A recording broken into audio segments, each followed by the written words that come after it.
Hey everyone, welcome to our deep dive into some of the most mysterious and chilling UFO encounters from around the world.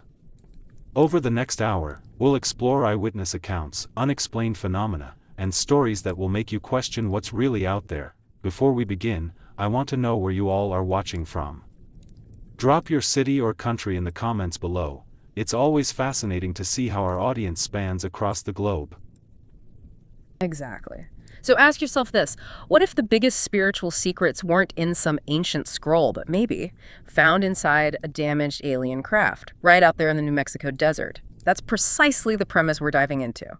Our job here, listener, is to unpack the claims from this really extensive source impartially. Right. We're not endorsing, just reporting what's in the document. We're focusing on the account of a paramedic, Sarah Martinez. This happened back in August 1996, supposedly. And the information she allegedly received from an injured extraterrestrial?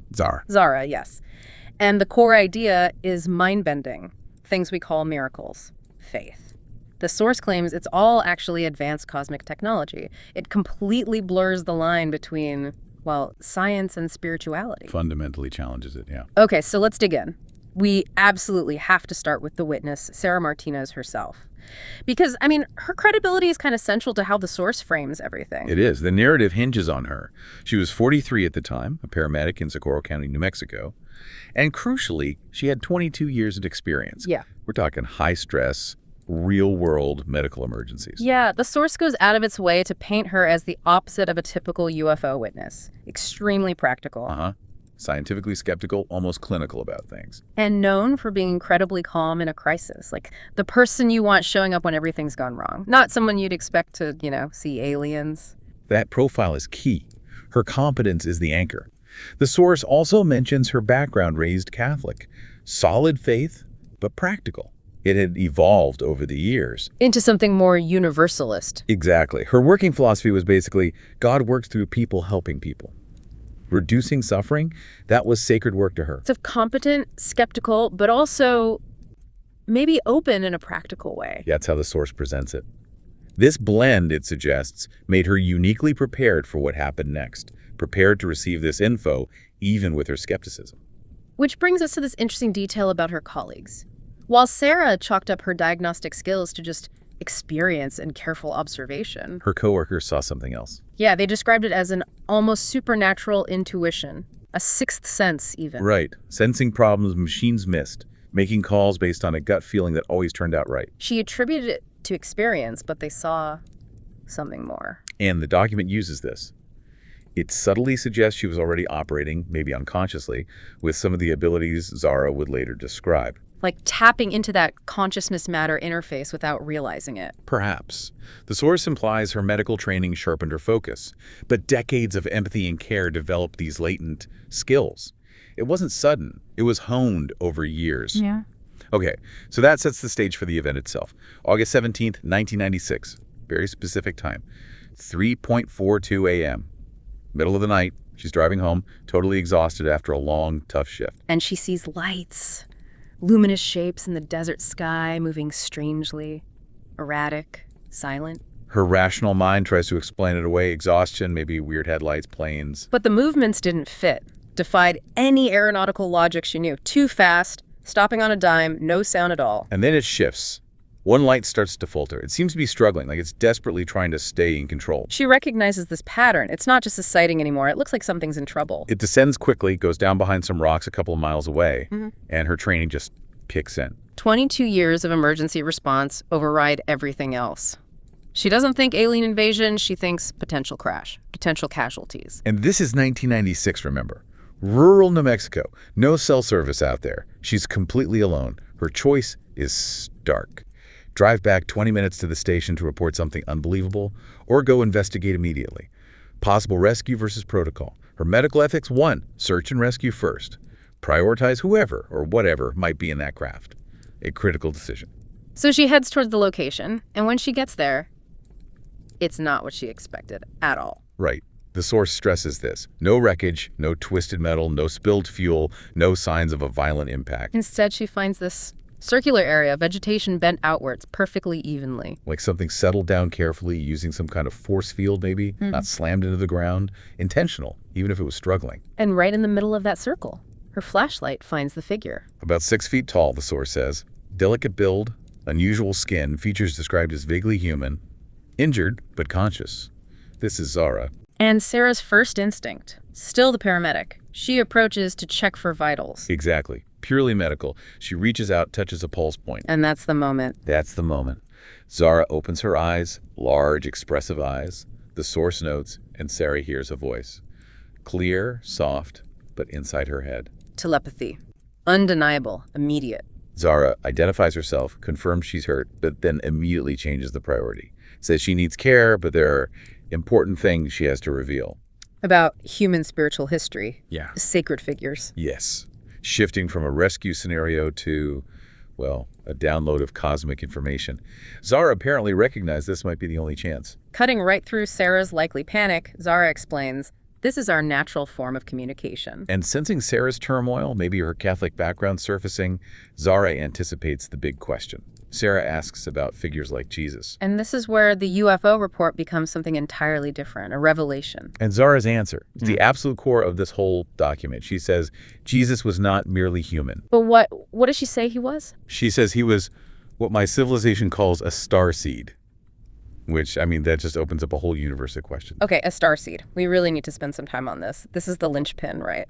How does Zara actually define that term? She defines it as a highly evolved soul. Someone who voluntarily chose to incarnate here on Earth. Voluntarily, so not just born here randomly. No, part of a specific coordinated mission, the purpose. To accelerate your species' spiritual evolution. They're like spiritual volunteers, taking on human limitations to help us grow. That sounds like an incredible sacrifice, to leave a higher state of being for this. It does.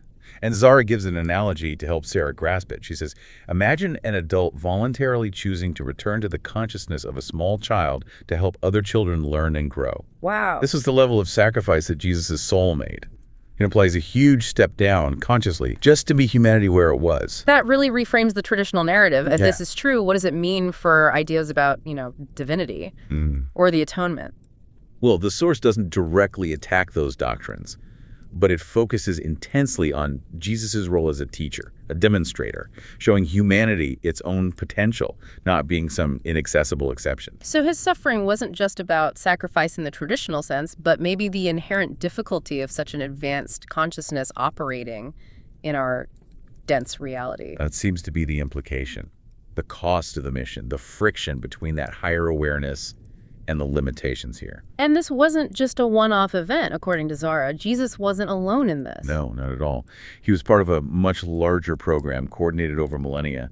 She calls it the Starseed Project. A project to help young species evolve spiritually. So Earth isn't the only place this happens. Apparently not.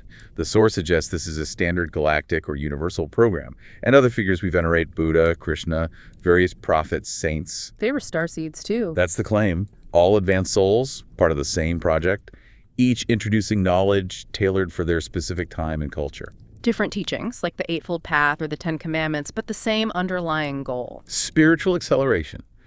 Lifting the consciousness of the planet step by step. That's the framework presented. Okay, if Jesus was an operative in this project, how did he stay connected? How did he get guidance?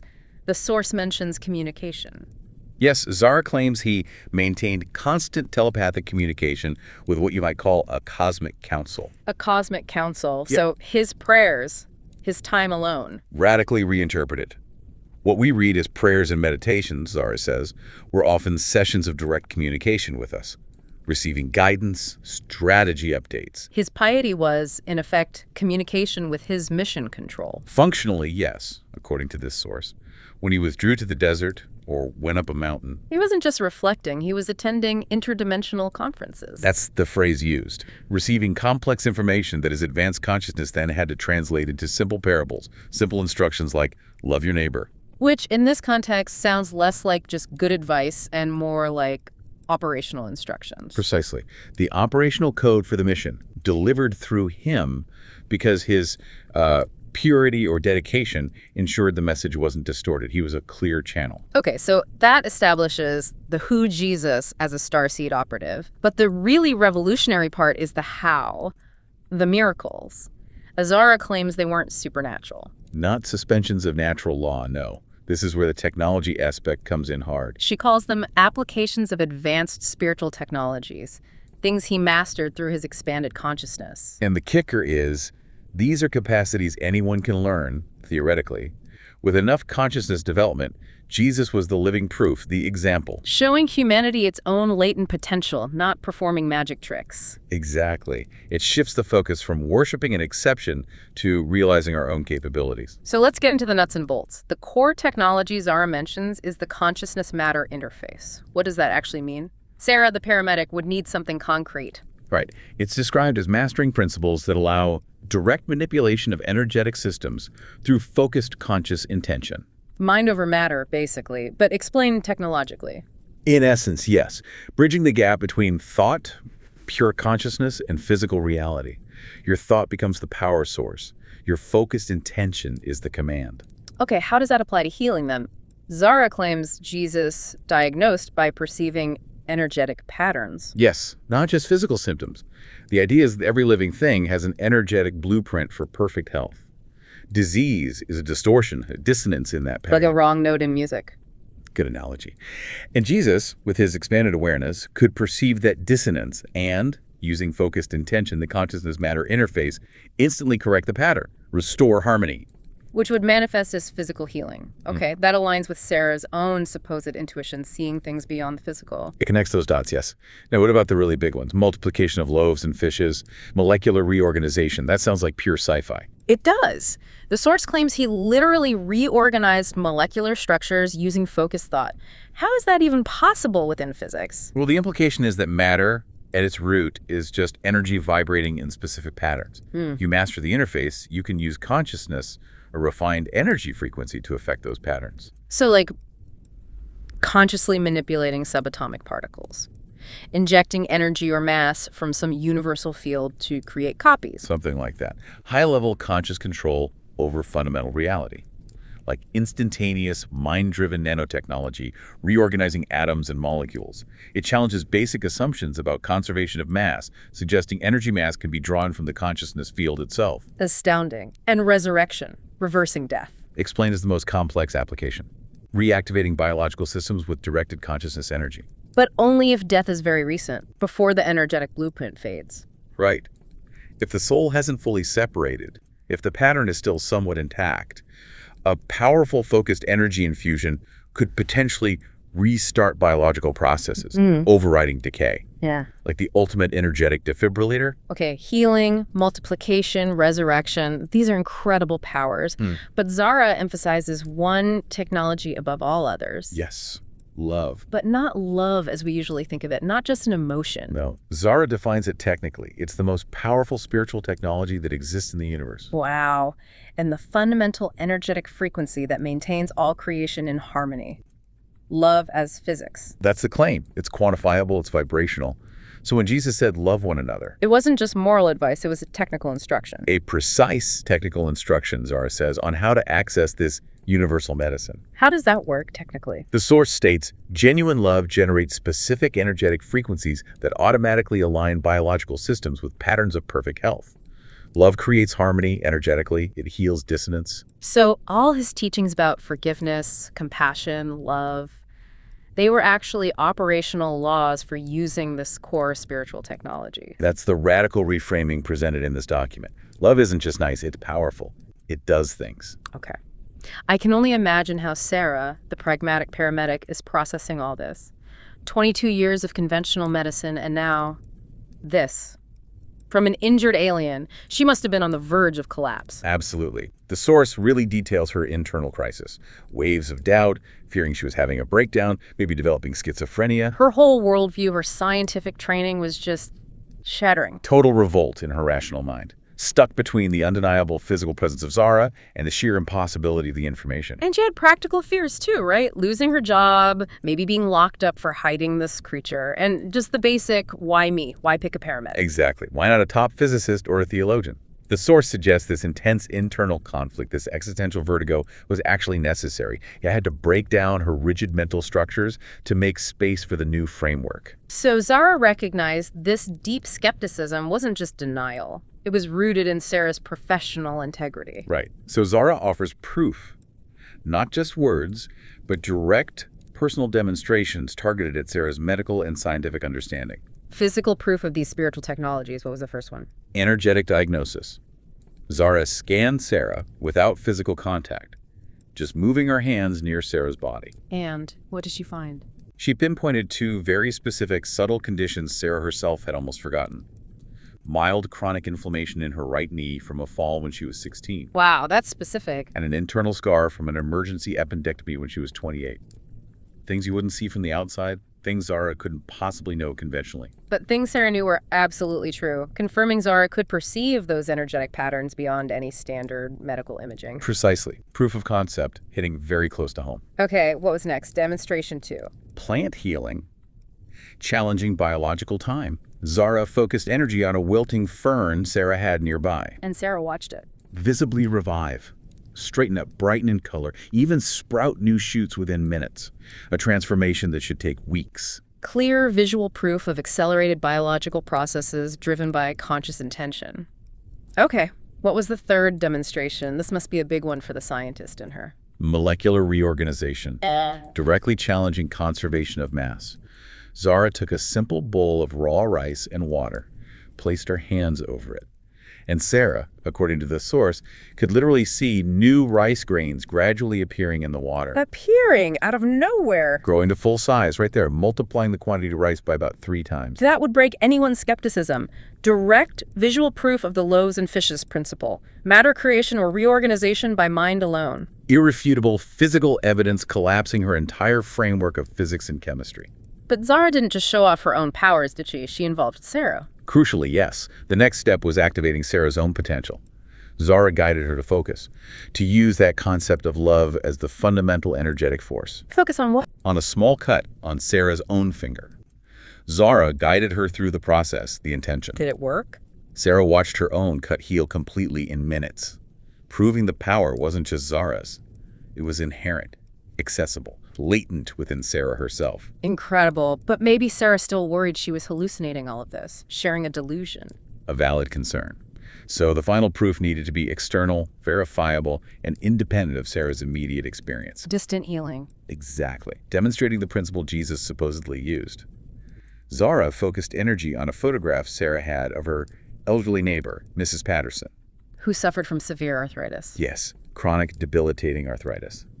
Zara concentrated, sending that healing frequency across the distance, using the photo as a link. And the verification. The next day, Sarah cautiously checked in on her neighbor. And Mrs. Patterson was, well, ecstatic. Her arthritis was gone. Reportedly, simply disappeared this morning. She could move her hands, her knees, without pain for the first time in years. And that persisted. It wasn't temporary. The source implies it was a lasting change. And for Sarah, the paramedic who deals with verifiable physical conditions, that external confirmed healing was the final piece. It eliminated all remaining doubt. So with Sarah fully convinced, transformed, what came next? Did Zara give her instructions? A mission? Yes. With the proof established, Zara delivered the most urgent message about the timeline. The timeline for humanity. Zara apparently stated that the next 2 decades are crucial, from 1996 onwards, roughly. Crucial for what? For humanity to reach a critical mass of spiritual awakening. Enough people understanding and beginning to integrate these capacities, the ones Jesus demonstrated. And if we reach that critical mass, the transition to what Zara called a galactic civilization would be successful, smoother. And if not? The opportunity is lost. The window closes, leading to, well, prolonged difficulties, evolutionary stagnation, more suffering. That puts immense pressure on the Telewell, everyone. What was Sarah's specific role in this? Her role was to become a bridge, to take these ancient teachings, now understood as spiritual technology, and demonstrate their practical application in the modern world. Did she quit being a paramedic? No, interestingly. She transformed her work from within. She started subtly integrating energy healing, that focused intention of love, into her standard protocols. So alongside the usual medical procedures, she'd be consciously directing that healing frequency. Exactly. applying love as the fundamental energetic force while giving an injection, dressing a wound, comforting a patient. And did it make a difference, according to the source? The document claims the results were noticeable. Her patients showed faster recoveries, less shock, better emotional stability, even in severe trauma cases. She was living proof that it worked, that love is the most powerful medicine, as Zara claimed. She became the bridge between ancient wisdom and modern application, showing these principles weren't just historical or mystical, but practical tech. So, stepping back from the narrative, what's the big takeaway here? What does this whole account challenge us to reconsider? Fundamentally, it challenges our definition of love. It asks us to see it not just as an emotion, a sentiment, or even a moral imperative, But as a force, a technology. indefinable, measurable, energetic force. A spiritual technology capable of healing, manipulating energy fields, maybe even reorganizing matter at some level. That's a huge paradigm shift. And the relevance for you, listening, especially if you work in any kind of healing or caring profession. Well, the implication is profound. Yeah. If this source has any validity, then your intention, your emotional state, the quality of love and attention you bring isn't just a nice to have. It's potentially your most advanced tool. According to this, yes. It could be the primary technology you're wielding, channeling the same fundamental frequency that was demonstrated 2,000 years ago. It suggests that the split we often make between, say, clinical science and compassionate care is artificial, maybe even counterproductive. Absolutely. Sarah's alleged success came from integrating them. Technical skill combined with conscious, directed compassion. The source implies that's where the maximum potential lies. So, bringing this deep dive to a close, what's the final thought we can leave our listeners with, drawn from this material? I think it comes back to that quote attributed to Jesus, which Zara's message seems to amplify. These things that I do, you shall do also, and greater still. Meaning the potential isn't limited to just him. Exactly. If the core claims of this Starseed Project narrative hold any water, then any limits we perceive on our own healing, on our ability to help others, on what we can achieve, might be entirely.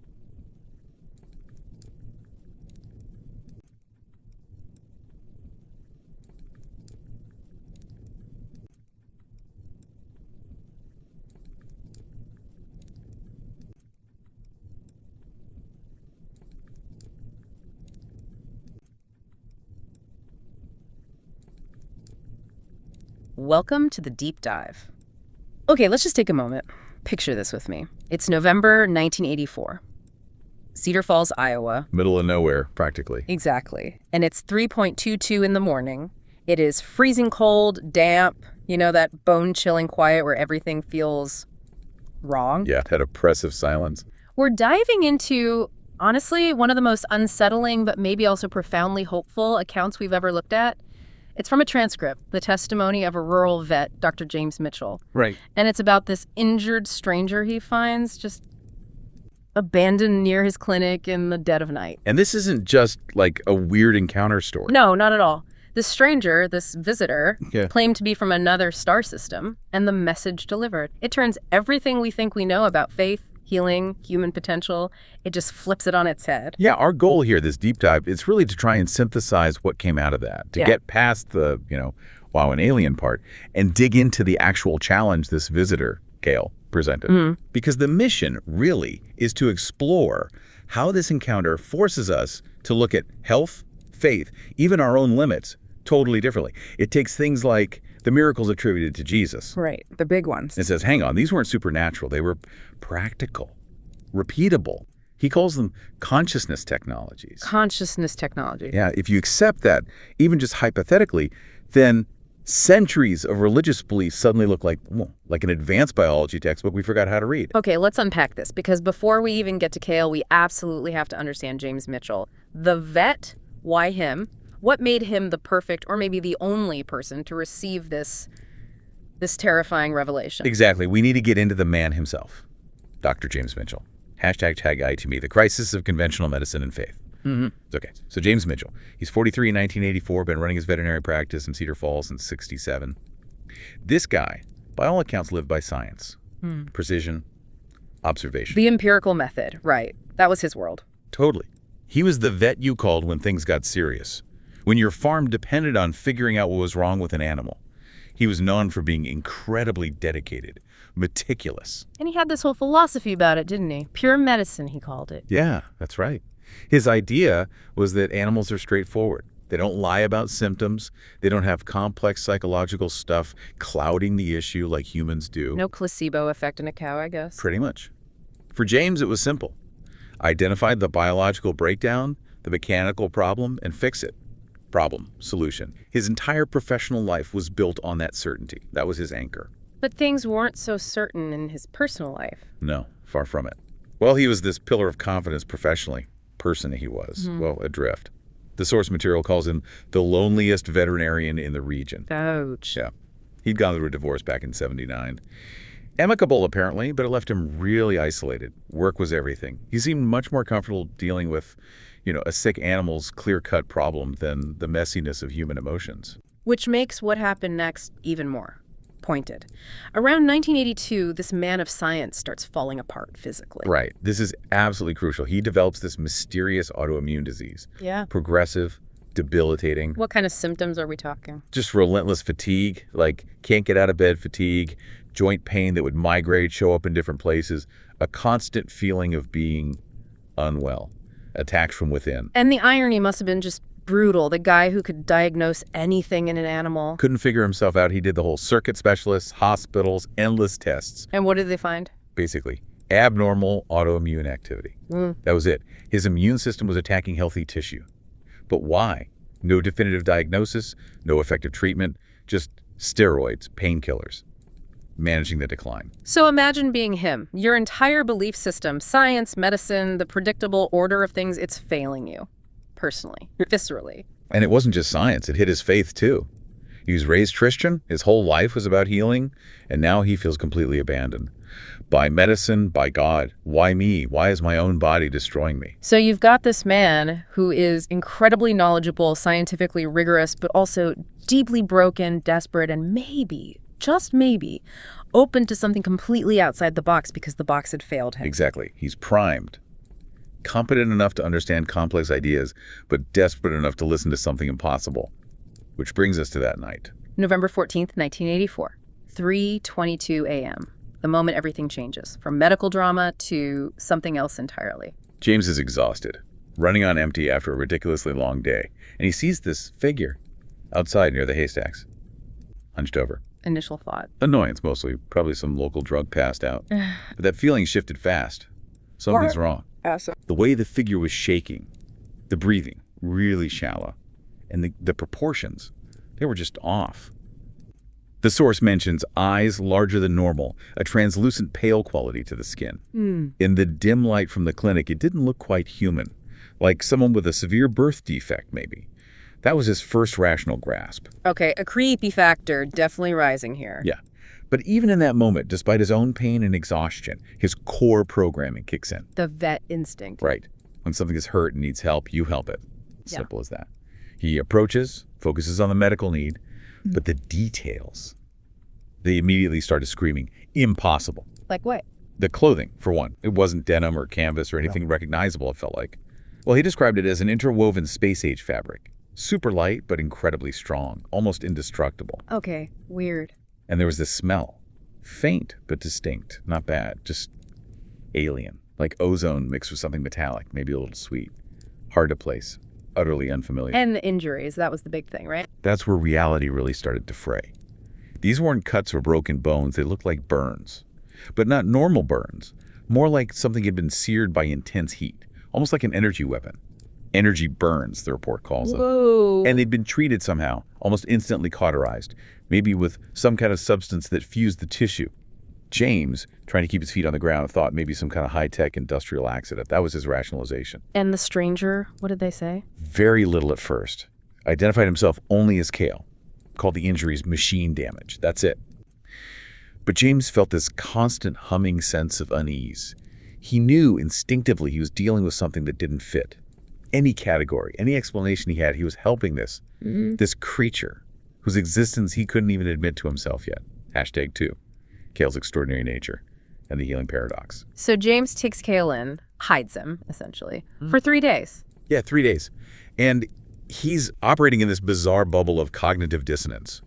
treating the patient, doing what he knows, but having to consciously ignore the fact that nothing about this patient made sense according to his medical training. And Cale refused a hospital. Absolutely. So it would be a breach of protocol, whatever that meant. Okay, so the central mystery deepens, and then there's the healing. Ah, yes. The healing. This was the constant nagging impossibility. James is trained to see healing as slow, gradual. The body takes time. Stitches, scabs, slow tissue regeneration. Standard biology. Right. But Cale's wounds, they were healing visibly. Overnight, James would check a severe burn one evening, something that should take weeks, maybe months, leave scars. And the next It morning. would be dramatically reduced, maybe just a faint pink line. It was happening so fast, James literally started doubting his own observations, his own memory. Did I see that right yesterday? Am I losing it? Hallucinating from lack of sleep. That must have been incredibly disorienting. Totally. And Cale himself wasn't helping ground things. He was just impossibly knowledgeable. He'd make these casual comments about cellular repair, energy pathways in the body, biological systems, stuff that was way beyond standard medical school. Where did he say he learned this? He mentioned studying biological systems as his specialty at an institution very distant, very vague, very unhelpful. But the way he spoke, it wasn't theory. It was like he was observing these processes directly. Processes James didn't even know existed. Okay, so strange visitor, impossible healing.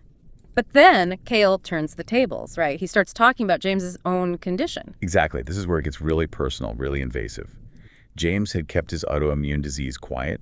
He assumed Cale was just focused on getting better. But Cale knew. Oh, he knew.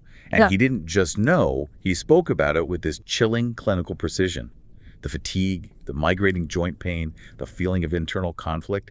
He described James's own symptoms back to him. How did he explain it? This is the absolute core of the revelation. Cale stated, very matter-of-factly, that James's immune system was attacking healthy tissue because that tissue was holding memories of unprocessed emotional trauma. Wow. Okay, so the mind-body connection isn't just a connection, it's the same thing. According to Cale, yes. Yeah. He told James that the separation we perceive between physical body and emotional state, it's an illusion, a limitation of human perception. He claimed James's disease was, quite literally, crystallized anger and grief manifesting physically. How did James react to that? I mean, that flies in the face of everything he believes. He protested, naturally. He brought up genetics, environmental triggers, all the standard medical explanations. Sure. But Cale was just calm, patient. He suggested human science look at the effect of the damaged cell, the inflammation, but completely misses the cause, the underlying vibrational dissonance created by unresolved emotion. For vibrational distance. Okay. Heavy stuff. Yeah. And this all leads up to the moment James just couldn't rationalize anymore, the third night, when the communication method itself changed. This is the telepathy part. This is the telepathy part. James described it very clearly. It wasn't a voice in the room. It wasn't auditory at all. It was direct thought. Clear, precise sentences forming inside his own head. Undeniably originating from Cale, but perceived internally. That sounds terrifyingly intimate, like someone else is just in your mind. Absolutely. An invasion of the most private space.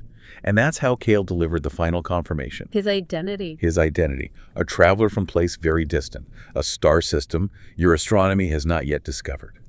He explained that this kind of direct mental communication is actually normal between conscious beings once you get past the static of fear and ego. Those emotions, he said, block the signal. Which brings us back to the big question. Why James? Out of everyone on Earth, why this lonely vet in Iowa? Cale's explanation was specific, almost technical. He said James demonstrated two key qualities: genuine compassion combined with an open mind for possibilities beyond conventional. Okay, break that down. The compassion part was obvious. James helped him without question, purely out of instinct to relieve suffering, overriding his own fear. The open mind part was maybe more subtle. James's scientific background meant he could grasp mechanism-based explanations, even radical ones. He wasn't purely mystical. So he had the heart to help, but the head to potentially understand. Exactly. He was the perfect bridge. Someone grounded in science, but forced by his own suffering to consider that science didn't have all the answers. He could potentially translate these alien concepts. Okay, so Cale has established who or what he is.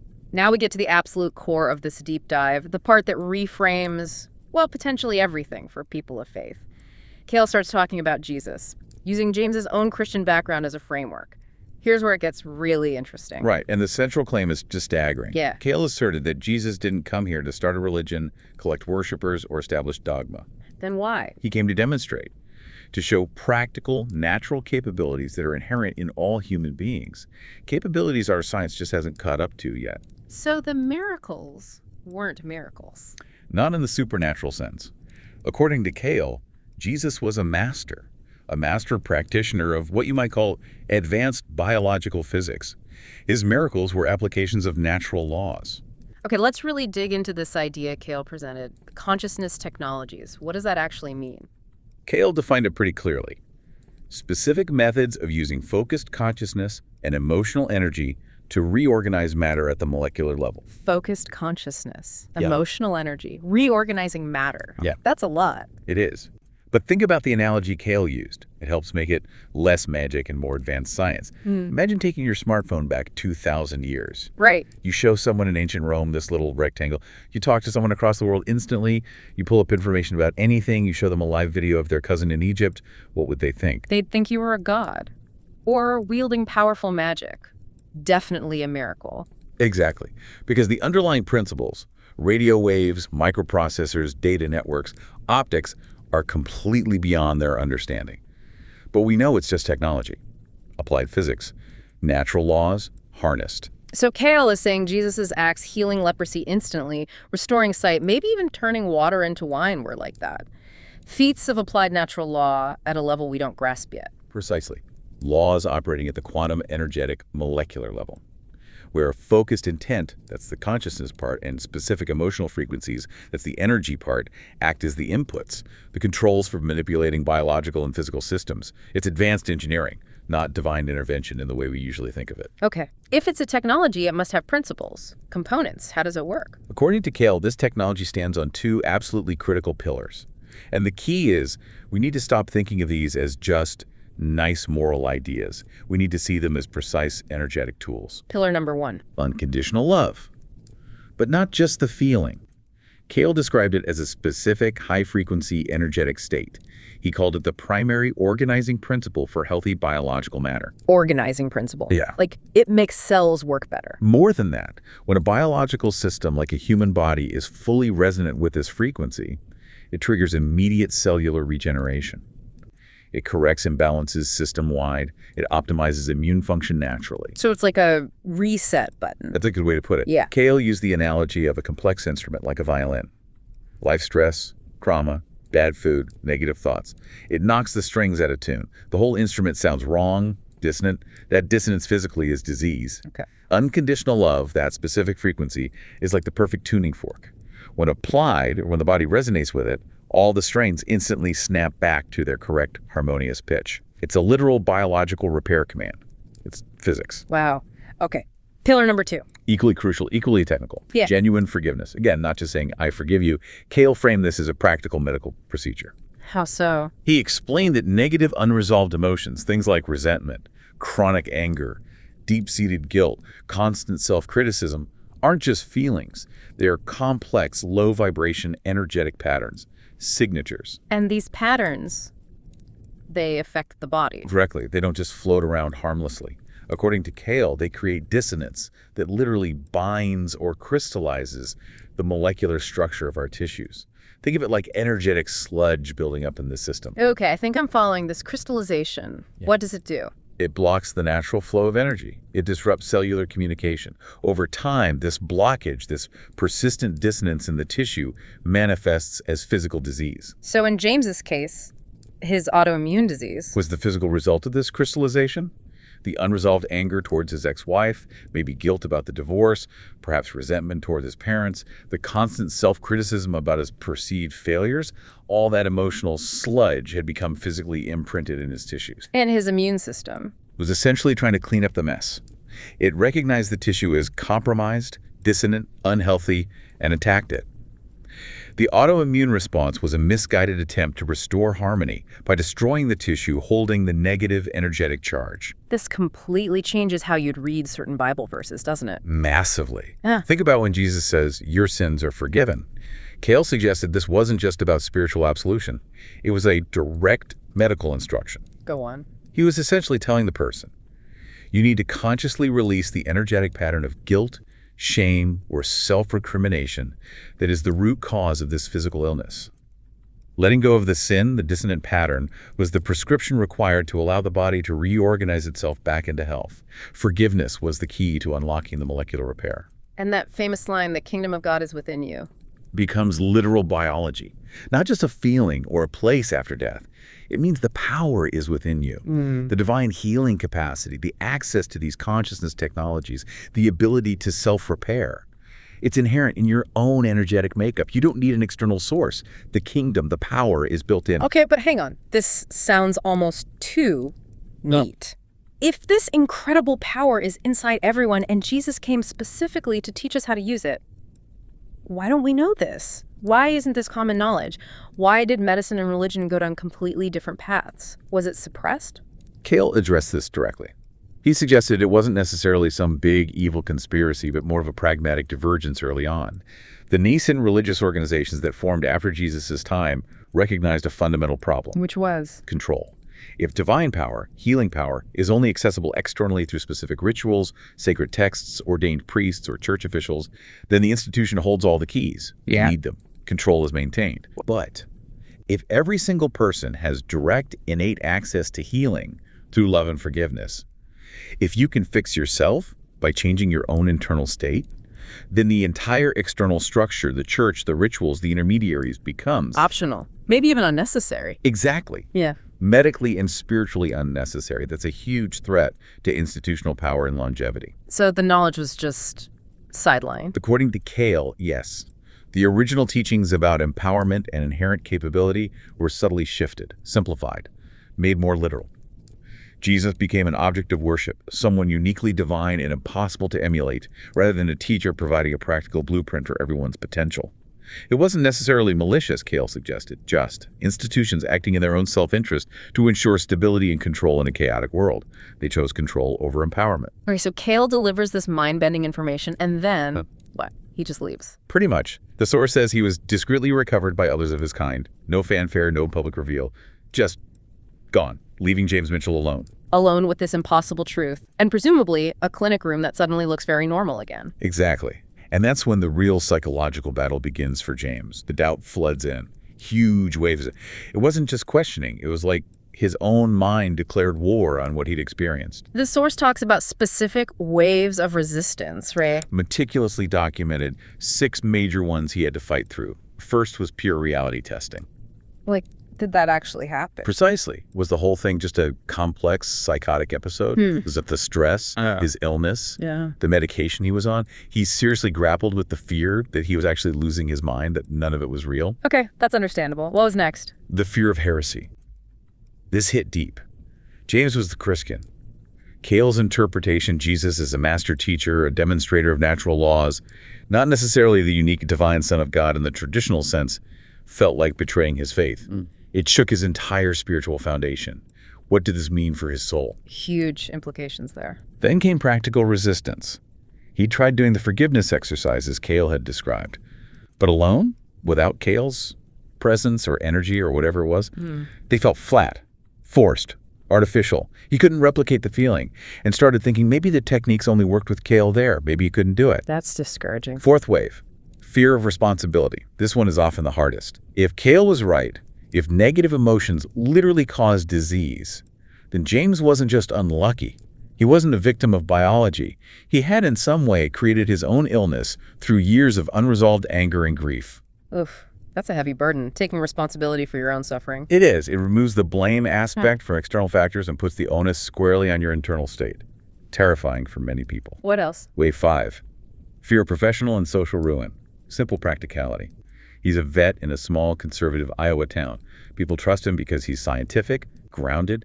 If he starts talking about healing animals with love energy and forgiveness frequencies, he's going to get laughed out of town, lose his practice, be seen as a crackpot. Exactly. The fear of total isolation, professional and personal, was very real. And the last wave. Just the sheer difficulty of the forgiveness task itself. It wasn't abstract. He had to genuinely, energetically forgive specific people. His ex-wife, Linda. His parents, who he felt disapproved of him. The medical system that had failed him. And maybe hardest of all, Himself. Forgive himself for the choices, the bitterness, the isolation that had led him here. That meant fundamentally dismantling the identity he built as this wronged, suffering, scientifically rigorous man. It required immense emotional work. So he's drowning in doubt. He needs proof. Something solid external that validates Cale's insane claims, especially within his own field, his pure medicine. And the universe, or maybe Cale's influence, delivered exactly that in the form of a horse, a prize mare named Belle. Okay, tell me about Belle. This sounds like a turning point. It absolutely was. James gets an urgent call from the Morrison farm. Belle, a valuable mare, is dying, just shutting down. All her systems are failing. What was the diagnosis? That was the problem. There wasn't one. No infection, no injury, no signs of poison. Nothing showed up on any tests. From a conventional veterinary standpoint, it made no sense. Pure medicine had hit a wall. So James is looking at this horse out of options. Completely out of conventional options. And in this moment of, frankly, desperation, he decides, okay, let's try it. Let's treat this as a legitimate scientific experiment using Cale's principles. What did he do? He approached Belle, put his hands on her neck. But this time, he wasn't just checking her pulse or muscle tone. He was trying to feel her energy, like Cale suggested, to sense her state beyond the physical symptoms. And he got it. An intuitive flash, an insight. Belle wasn't dying from a physical disease. She was dying from grief. Intense, overwhelming emotional sadness. Grief. Over what? Her colt, Duke. He'd been put down about 3 weeks earlier. Belle was literally dying of a broken heart. The emotional distress was causing a full systemic shutdown. Wow. Okay, so recognizing that, what was the treatment? Consciousness technology in action. No drugs, no procedures. He focused his intent. He directed compassionate energy towards her, visualizing life force returning, visualizing healing. And crucially, he performed the forgiveness process for her. How do you do forgiveness for a horse? Not with words, obviously, with focused intent. He mentally communicated to her that Duke was okay, that she was forgiven for not being able to save him if horses feel guilt, and that it was time for her to live. He flooded her with that energy of release and love. And the result? Honestly, miraculous from a conventional view. Within minutes, her breathing stabilized, her vital signs improved, and within the hour, Belle stood up. Shaky, but on her feet. The farmer, Morrison, must have been stunned. Speechless. Couldn't believe his eyes. But for James, this was it. This was the undeniable proof. Why Belle specifically? Because it was pure.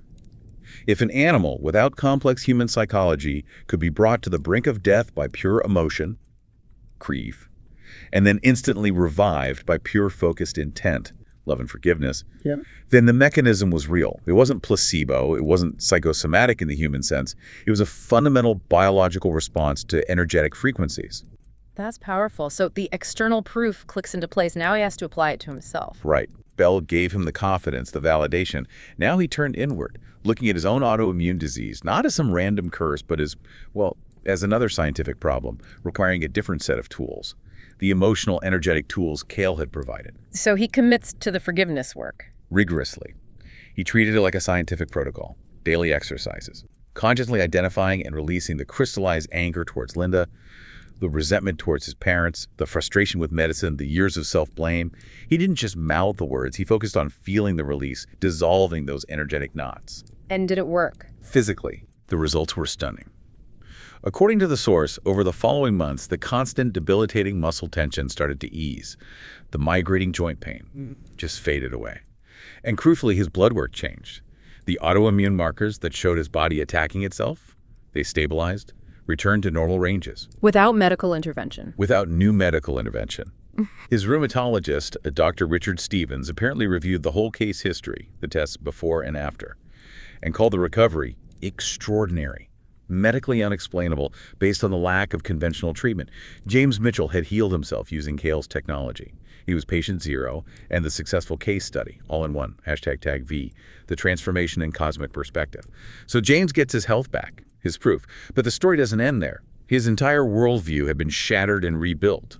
And apparently the communication with Cale continued, though now telepathically, over distance. And Cale provided more contact, filled in some blanks. Exactly. Deeper insights to help James integrate this radical new reality. The first big shift was how James perceived disease itself. It wasn't random anymore. No.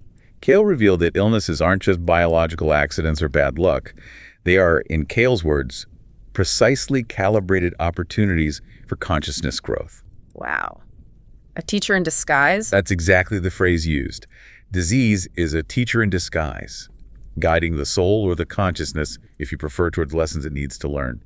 Humility, compassion, faith, confronting internal conflict. So James's own illness. It was perfectly designed, in a way. It was the only thing strong enough to break his rigid reliance on pure empiricism and force him to acknowledge a deeper, holistic reality. His body became the classroom, mirroring his internal state until he learned the lesson. Did Cale elaborate more on Jesus's role, beyond just demonstrating technology? Yes, he placed it within a much larger cosmic framework. Jesus wasn't unique in the sense of being the only one. He was part of a network, you could say. A network of highly evolved beings, travelers, like Cale himself, who periodically incarnate on the planets like Earth. Why? What's the purpose? To accelerate spiritual evolution. To provide living blueprints for higher consciousness, advanced ways of living, healing, and understanding reality. Kind of like sending advanced teachers to a developing world. And the crucifixion and resurrection, how did Cale explain those, still as technology demonstrations? Yes, but with a specific purpose. They were the ultimate practical demonstrations, under the most extreme duress imaginable, designed to prove two fundamental truths to humanity. One, consciousness absolutely survives the death of the physical body. And two, consciousness, when sufficiently focused and aligned, can overcome even extreme physical trauma. It can literally reorganize matter, heal, and restore the body. The resurrection wasn't just symbolic. It was a masterclass in regenerative biology directed by pure consciousness. Mind blown. Okay. Did Cale say anything more specific about autoimmune diseases like James had? He did. He characterized them specifically as physical manifestations of a deep conflict between the soul and the personality. Soul and personality. Meaning? Meaning, they tend to arise when a person is consistently living in a way that contradicts their core, authentic self, their soul's purpose, or their deepest need for things like love, connection, or truth. James, the isolated scientist pushing away emotion, was living in direct conflict with his soul's need for connection and wholeness. His body reflected that internal war by attacking itself.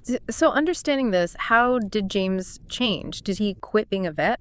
Not at all. That's the fascinating part. He didn't reject his old life.